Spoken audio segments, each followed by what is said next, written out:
The T46G supports static forwarding and dynamic forwarding. To use the call forward function, you can configure your phone to forward incoming calls. There are mainly 3 types of static forwarding as follows. Always forward, whereby incoming calls are immediately forwarded. Busy forward, incoming calls will be immediately forwarded if the phone is busy. And no answer forward, where calls are forwarded if not answered after a period of time. To configure your phone to forward incoming calls to another party using static forwarding, press the menu and select Call Features. Select Call Forward and then choose the related call forwarding type.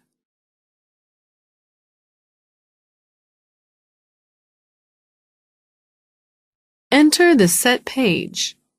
After the settings are complete, press Save to exit. The call forwarding icon will be shown on the upper right-hand side of the phone's LCD screen.